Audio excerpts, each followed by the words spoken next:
और बहनें, मैं आशा करता हूँ कि आप सब अच्छे और मस्त होंगे। जैसा कि मैंने पॉलिटी के 2 भाग पर चर्चा कर चुका हूँ, आज मैं तीसरा पार्ट लेकर आया हूँ। मेरा उद्देश्य नहीं रहता कि मैं आपको पढ़ाऊँ, मैं एक प्रशिक्षु के माध्यम से वीडियो इसलिए लेकर आता हूँ कि मैं भी सीखूँ और आपको भी क्रमवाइज सिखा सकूँ, जिससे आप लंबे समय तक अपने माइंड में जीएस के पॉइंट को पॉइंट वाइज याद रख पाएँ। जैसा कि मैं अपने व्हाइट बोर्ड पर देख सकते हैं आप सब कि लिखा हूँ संविधान सभा एवं संविधान निर्माण की प्रक्रिया। मेरा पहला फैक्ट ये है कि भारतीयों की ओर से संविधान सभा की सर्वप्रथम मांग कब की गई। आप सब देखते होंगे कि ये प्रश्न बहुत बार पूछा जाता है बहुत से एग्जामों में। मैं अब एग्जामों को नाम नहीं लूँगा कि किस किस एग्जाम में आया है, लेकिन आप सर्च कर सकते हैं गूगल पर। जैसे कि सर्वप्रथम मांग किसने की, तो आप वहाँ देखेंगे विकल्प रहेगा 1934, 1936, 1938। तो आपको वहाँ मारना है 1934 कि भारतीयों की ओर से संविधान सभा की मांग 1934 ईस्वी में की गई। और किस पार्टी के द्वारा की गई ये भी पूछता है, ये नहीं देता 1934, ये पूछता है कि किस पार्टी के द्वारा की गई थी। तो आपको मानना है स्वराज पार्टी। आपको क्या मानना है, याद रहेगा ना, स्वराज पार्टी। आपको स्वराज पार्टी मानना है। और कहाँ पर किया गया था, रांची में किया गया था। ये भी पूछ लेता है सर्वप्रथम गठन कहाँ किया गया था, आपको रांची देगा, लाहौर देगा, इस्लामाबाद देगा, मतलब पाकिस्तान के 3-4 नाम दे देगा। तो आपको वहाँ रांची टिक करना है। और ये भी पूछता है कि इसका विचार किसने किया, इस पर विचार करने का गठन किसने किया, ये भी पूछता है। मतलब एक फैक्ट से आपको 3-4 क्वेश्चन पूछता है, आप देख सकते हैं। पहला क्वेश्चन 1934 की गठन कब हुआ और किस पार्टी ने मांग रखी, स्वराज पार्टी। और तीसरा क्वेश्चन ये पूछ सकता है कि कहाँ पर हुआ, रांची, और विचार किसने रखा। चौथा क्वेश्चन बनेगा एम.एन. राव। एम.एन. राय का मतलब है मानवेंद्र नाथ राय, मानवेंद्र राय ने किया। इसकी पुष्टि 1936 में फैजपुर अधिवेशन में आधिकारिक रूप से पुष्टि हुई थी। मतलब जो 1934 की मांग हुई, आधिकारिक रूप से इसकी पुष्टि फैजपुर अधिवेशन में हुई। इसलिए मैं यहाँ आप देख सकते हैं बगल में डैश करके लिखा हूँ। आपको मैं अगले फैक्ट पर ले चलता हूँ, फैक्ट नंबर 2 या इम्पॉर्टेंट क्वेश्चन नंबर फैक्ट 2। जैसे यहाँ एक निर्वाचित संविधान सभा द्वारा भारत में संविधान निर्माण करने का सर्वप्रथम मांग किसके द्वारा किया गया कि ये भारत में अपना स्वयं का संविधान रहे, मैं अब अंग्रेजों के अधीन नहीं रहना चाहता हूँ। तो क्रिप्स मिशन 1942 के द्वारा प्रस्तावित किया गया। याद रहेगा ना, क्रिप्स मिशन 1942 के द्वारा किया गया है। अब मैं आपको कैबिनेट मिशन 1946 की चर्चा करने से पहले हिस्ट्री के कुछ फैक्ट पर ले चलता हूँ। अगर आप उसको याद रखेंगे तो ये हमेशा याद रहेगा, आप भूलेंगे नहीं कभी जीएस में। जैसा कि आप जानते हैं द्वितीय विश्व युद्ध 1939 में हुआ। इससे ब्रिटेन की आर्थिक रूप से कमज़ोर हो गया। वो जानता था कि मैं भारत पर ज़्यादा दिन राज नहीं कर सकता हूँ, इसके लिए मुझे आर्थिक रूप से मजबूर होना पड़ेगा और मानसिक रूप से मजबूत होना पड़ेगा। और उस समय जो अपने भारत के क्रांतिकारी लोग थे, वीर सपूत थे कह सकते हैं, उन्होंने भारत में संविधान सभा की अलग मांग जोरों शोरों पर कर दी थी। इसलिए उसने भारत में क्रिप्स मिशन प्रस्ताव या कैबिनेट मिशन क्रिप्स मिशन प्रस्ताव के द्वारा अंतर्गत 1946 में कैबिनेट मिशन भेजा। या मैं यहाँ पर देख सकते हैं लिखा हूँ 1946 में भारत पहुँचा या भेजा, कुछ भी बोल सकते हैं। और इसके 3 अध्यक्ष थे। पहला अध्यक्ष थे स्टैफोर्ड क्रिप्स और दूसरा पाथिक लॉरेंस और तीसरा ए.बी. अलेक्जेंडर। क्वेश्चन यहाँ से भी उठाता है, 4 लोगों को नाम दे देगा और पूछ लेगा इनमें से कोई है या नहीं है। जैसे इनमें से कोई नाम दिए रहेगा तो आपको टिक करना है, या मान लो इन्हीं तीनों में से इनको तीनों को उठा के दे दिया और एक नाम अलग से दे दिया, तो आपको जो अलग से दिया है उसको मतलब ढूंढना रहेगा कौन नहीं है। तो जो नहीं, इसमें 3 अगर 3 थी आपको याद रहेगा तो उसको चौथा टिक करेंगे। जैसे कि मैं आपको चौथे फैक्ट पर ले चलता हूँ। जैसे मैंने यहाँ पॉइंट नंबर 4 लिखा हूँ, 10 लाख जनसंख्या पर वन प्रतिदिन प्रतिनिधित्व निर्वाचित होगा। मतलब जो भी प्रतिनिधित्व मतलब जो चुनाव होगा, जैसे यहाँ पर आप देख सकते हैं संविधान सभा में कुल 389 सदस्य या 389 सीटें थी। सदस्य लड़ने के लिए, मतलब सदस्य मैं इसलिए बोल रहा हूँ कि मतलब जितनी सीटें रहेंगी उतने सदस्य लड़ेंगे चुनाव, तो 389 सीटें थी, आप देख सकते हैं। तो जो सीटें, एक सीट पर 10 लाख जनसंख्या थी, मतलब 10 लाख पर एक व्यक्ति चुनाव लड़ेगा। इसका विस्तार पूर्वक मैं आपको यहीं बताने का प्रयास कर रहा हूँ, समझाने का प्रयास कर रहा हूँ, समझिएगा। आप ये मत कीजिए कि आपके बराबर का लड़का आपको पढ़ा रहा है। नहीं भाई, मैं आपके बराबर हूँ, आपसे छोटा भी हूँ। अगर आप सपोर्ट कर सकते हैं तो सपोर्ट करिए। मेरा मेन उद्देश्य नहीं है कि यूट्यूब पर अपना जलवा बिखेरना। मेरा उद्देश्य है कि मैं अच्छे से अच्छे पढ़ सकूं, अच्छे से अच्छे अपना रिवीजन कर सकूं, या अच्छे जो हमसे कमज़ोर बच्चे हैं उनको कहीं ना कहीं 2-4% उनके दिमाग में अच्छी बातें बता सकूं। मैं एक प्रशिक्षु हूँ, मैं डीएलएड कर रहा हूँ, इसीलिए मेरा शौक़ है या मेरा पैशन बोल सकते हैं पढ़ाना। इसीलिए मैं प्लेटफॉर्म पर आया हूँ। मेरा उद्देश्य भी नहीं है कि यूट्यूब पर मैं हज़ारों करोड़ों कमाऊँ।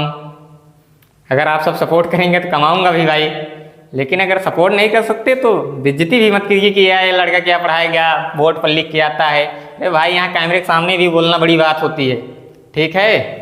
अगर मैं एनसीईआरटी नहीं पढ़ा होता और पॉलिटी नहीं पढ़ा होता अच्छे अच्छे प्रोफेसर से, तो यहाँ आकर ना ऐसे ऐसे काँपने लगते हैं बच्चे कि क्या बताऊँ, और कड़ी वाइज कड़ी आपको समझा नहीं पाते कि ये कैसे जुड़ेगा।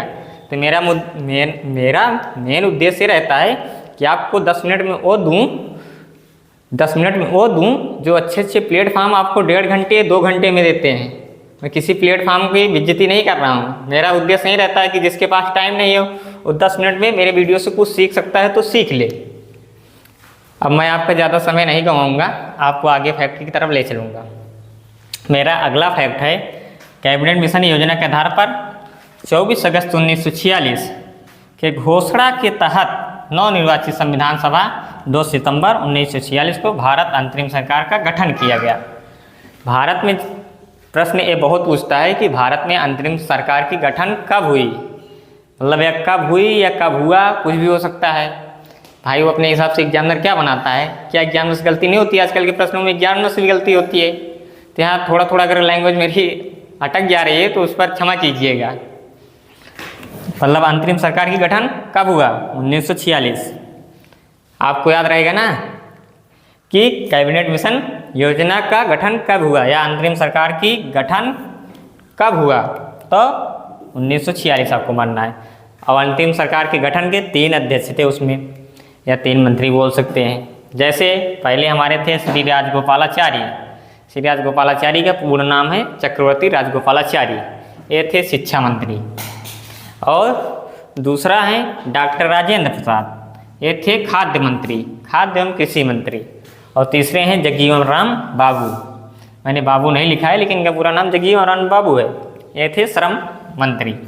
मैं आपको लास्ट और अंतिम फैक्ट की तरफ, अंतिम फैक्ट या भी 1-2 फैक्ट और है मैं ले चल रहा हूँ, आप समझिएगा। मैं आपको लाइनों का विस्तार पूर्वक, मेरा उद्देश्य नहीं रहता कि आपको लाइन को एकदम विस्तार से समझा दें कि आपको माइंड में हमेशा हमेशा के लिए याद हो जाए। क्योंकि अगर कोई बच्चा एग्जाम नहीं क्लियर कर पा रहा है, उसका मैथ अच्छा है, रीजनिंग अच्छा है, तो कहीं ना कहीं जीएस से मार खाता है। जैसे कि मेरे सिस्टर ने हिंदी में 20 में 19 की, SSC GD में, रीजनिंग 20 में 20 की और मैथ 14 की, लेकिन जीएस उसका 4 से 5 क्वेश्चन सही हुआ। जो फेल हो गई उसका रीजन यही था। अगर मैं पीसीएस की तैयारी नहीं कर रहा था ना तो मेरी भी अच्छी इतनी जीएस नहीं होती। मैं जिस लाइब्रेरी में पढ़ा हूँ, कोई भी व्यक्ति हो, जीएस में आकर मैं खुले प्लेटफॉर्म पर चैलेंज करता हूँ कि आके जीएस में मुझसे टक्कर ले या मतलब टीचरों की बात नहीं कर रहा हूँ, जो स्टूडेंट पढ़ रहे हैं। क्योंकि मैंने यूपीपी में 34 जीएस सही किया हूँ, 37 में 34, अभी जो गए हैं 60,000। मैं मार खा रहा हूँ ना तो मैथ की वजह से। और मैं अभी हाल में आर्मी क्लर्क नाम आप इसमें ढेर बच्चे जानते होंगे, वो क्लियर किया हूँ। उसमें टाइपिंग 30 वर्ड पर मिनट है। इस समय मेरी टाइपिंग स्पीड 40 से 42 वर्ड पर मिनट है। कितने बच्चे टाइपिंग की वजह से बाहर हो जाते हैं, नहीं कर पाते हैं। 13 जिले में 600 गदेल पास हुए हैं टाइपिंग में। और मैं हवलदार भी एग्जाम क्लियर किया हूँ, जो कि आप बात ध्यान से सुनिएगा, हवलदार एग्जाम क्लियर किया हूँ जो कि 13 जिले में 11 गदेल पास हुए हैं। उस 11 गदेल में मैं एक गदेल हूँ। भले मैं फिजिकल नहीं कर पाया हूँ, मुझसे उससे कोई दुख नहीं कि मेरा फिजिकल नहीं हुआ, लेकिन मुझसे खुशी है। मेरे भाई लोग सपोर्ट कर रहे हैं तो मैं पढ़ने के लिए इच्छुक हूँ, तो पढ़ा रहे हैं। आइए, मैं आपका ज़्यादा टाइम नहीं लूँगा, नहीं कहोगी कि काल का लौंडा आके बकैती कर रहा है। आइए, मैं आगे इस तरफ ले चल रहा हूँ, आगे आपको अगले पॉइंट पर। भारत में संविधान सभा का प्रारूप तैयार करने वाली संविधान सभा सदस्यों को पूछता है किसके द्वारा चुनाव हुआ था। अगर आप नहीं जानते तो IAS का क्वेश्चन है, IAS, इसको रिकॉर्ड कीजिए। IAS का क्वेश्चन है 2005 1996 में पूछा है, यहीं देता है इतना उठा के। कुछ लोग मतलब लगता है कि ऐसे लेके चले आते हैं क्वेश्चन, ऐसे नहीं लाता हूँ भाई, बहुत रगड़ा हूँ 3 साल लाइब्रेरी में, तब आप यहाँ प्लेटफॉर्म पे आया हूँ, तो नॉलेज नहीं रहेगा ना, नहीं बता पाऊँगा कहाँ क्वेश्चन है कहाँ का नहीं है। इतना पूछता है इतना उठाकर कि भारत की संविधान सभा का प्रारूप तैयार करने वाली संविधान सभा के सदस्यों को किसके द्वारा चुना गया था। तो यही रहता है विकल्प में, विभिन्न प्रांत के विधानसभा द्वारा चुना गया था। याद रहेगा ना, विभिन्न प्रांत के विधानसभा द्वारा चुना गया था, यही रहेगा। बोलो एक बार 1996 में पूछा तो उसको क्या जरूरत थी 2003 में उठा देने की प्रश्न, क्योंकि ये गलती हो गया, मतलब कहीं ना कहीं बच्चे इस प्रश्न में फंस रहे हैं, गलती कर रहे हैं, इसीलिए दोबारा उठाया है। आपको मैं अगले पॉइंट पर ले चल रहा हूँ भाई। जैसा कि अगला पॉइंट मेरा ये है, संविधान सभा के निर्मात्री। जैसे प्रश्न बहुत फंसाता है बच्चों को, इसमें 5 प्रश्न करा रहा हूँ। कितने बच्चे समझ नहीं पाते कि एक ही प्रश्न को 5 तरह से दोहरा कर एग्जामिनर पूछता है और बच्चे फंस जाते हैं। मैं स्वयं फंसता था जब मेरी GS अच्छी नहीं थी। जैसे पूछ लेता है, इतना देता है, संविधान सभा के निर्मात्री अध्यक्ष कौन थे, तब भी उस विकल्प में देखेंगे तो डॉक्टर राजेंद्र प्रसाद थे। और ये भी देता है, संविधान सभा के अस्थाई स्वतंत्र या अस्थाई अध्यक्ष कौन थे, तब भी डॉक्टर राजेंद्र प्रसाद। और ये भी पूछता है, संविधान सभा के फिर यहाँ से इतना कट कर दो, स्वतंत्र भारत संविधान सभा का अध्यक्ष कौन थे, तब भी डॉक्टर राजेंद्र प्रसाद। ये प्रश्न 3-4 तरीके से पूछता है। तो मेरा मेन मकसद यही रहता है कि बच्चे जो फंसते हैं उसको लाकर एक्सप्लेन करना। अगर आप कहेंगे तो मैं सिर्फ यहीं लिखकर ये एक्सप्लेन करूँगा, लेकिन आजकल मैं इतना फेमस नहीं हूँ कि कोई मेरे साथ टिकेगा, इसीलिए मैं 10 मिनट की वीडियो में अच्छे से अच्छे क्वेश्चन, इम्पॉर्टेंट क्वेश्चन लाने को प्रयास करता हूँ। अब मैं अगले फैक्ट पर ले चल रहा हूँ आपको, फिर आप ब्लैक बोर्ड व्हाइट बोर्ड पर ध्यान दीजिए भाई लोग। जैसा कि संविधान सभा की प्रथम बैठक, या जैसे पुस्तक संविधान सभा की प्रथम बैठक की अध्यक्षता किसने की, मतलब ये नहीं रहता, मैं यहाँ 2 प्रश्न बना रहा हूँ, ठीक है, इसीलिए यहाँ कामा किया हूँ कि अध्यक्षता किसने की। तो यहाँ रहता है डॉक्टर सच्चिदानंद सिन्हा। फिर यही पूछ लेता है, संविधान सभा की प्रथम बैठक का उद्घाटन किसने किया।